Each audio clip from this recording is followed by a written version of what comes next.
일반적으로 이제 전기 화재의 원인이라고 하면 크게 발화원, 그리고 착화물, 그리고 출하의 경과, 이런 세 가지 요소에 의해서 발화원으로부터 시작한 그 출하의 여러 가지 사건이 어떻게 경과되었는가 하는 형태로 분류하고, 그 분류에 따라 우리가 일반적으로 조사를 하고 그 원인을 파악하는 그런 순서로 인식을 하게 됩니다.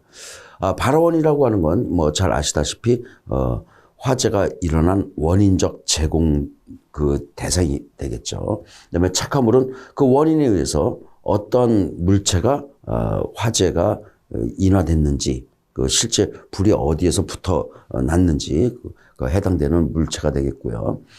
그러고 나서 이제 그러한 그 발화원과 착화물이 어떠한 관계로 만나서 출하로 진행이 됐느냐, 이러한 것이 이제 출하의 경과가 되겠습니다.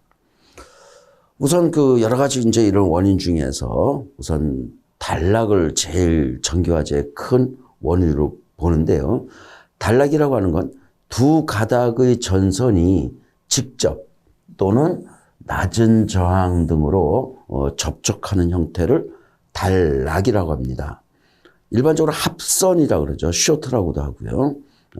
단락과 단선을 많이들 혼선하시는데요. 단락은 합선이고요. 단선은 선이 끊어진 거예요. 끊어져서 전기가 안 흐르는 형태예요.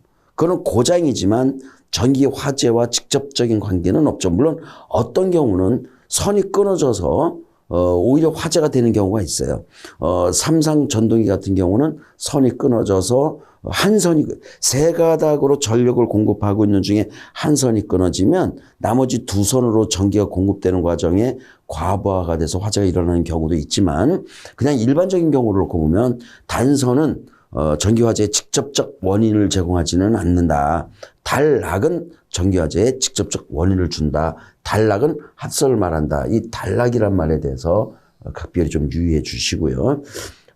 전류가 저항이 적은 접촉 부분으로, 예를 들어서 두 가닥 사이에서 서로 접촉이 이루어졌다 그러면 부하 쪽으로 흘러나가는 회로보다는 직접 접촉한 이쪽으로의 저항이 더 낮을 테니 낮은 저항 쪽으로 더 많은 전류가 흐르게 되는 거죠. 집중적으로 흐르기도 하고요.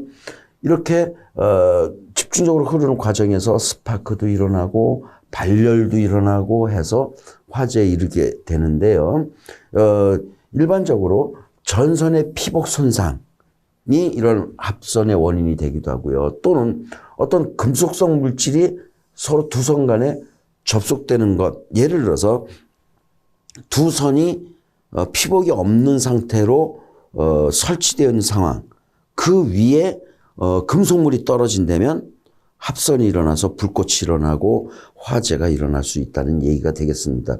뭐 요즘 같은 세상에 전선을 갖다가 피복이 없는 전선을 두 선을 이렇게 늘어놓고 설치하는 그런 환경이 있겠느냐 생각해 볼 수 있겠지만, 실제로 산업 현장에서는 여러 가지 이유에 의해서 그렇게 설치하는 경우도 있습니다. 예를 들어서 호이스트라든가 트롤리 같은 거, 전력을 공급하기 위해서 동부스바, 동막대죠. 동부스바를 두 개 내지 세 개를 나란히 피복이 없는 상태로 직선으로 포설을 해놓은 경우가 있습니다. 그 위에 어떤 그 공사 중에 사용하던 어떤 철근 쪼가리라든가 이런 금속체가 얹혀지면 그러면 합선이 일어나고 화재가 일어나는 경우도 종종 있는 사례입니다.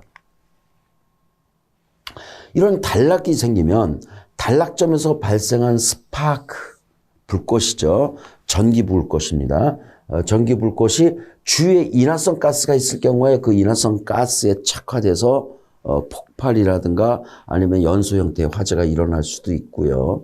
또는 단락된 순간에 굉장히 큰 전류가 흐르니까 그 큰 전류에 의해서 가열된 전선이 뭐 심한 경우는 빨갛게 달궈집니다. 그러면 그 전선을 감싸고 있던 피복, 보통 피복은 대체적으로 합성수지죠. 제일 많이 쓰는 거는 염화비닐이고요. 그 외에 뭐 폴리에틸렌도 쓰고 뭐 여러 가지 소재를 쓰고 있습니다만, 제일 많이 쓰는 거 비닐을 놓고 보면 PVC가 착화돼서 그대로 화재로 이어질 수도 있죠. 또는 착화된 전선의 불꽃에 의해서 주변의 인화성 물질이 또 2차로 착화돼서 화재로 확산될 수도 있겠죠.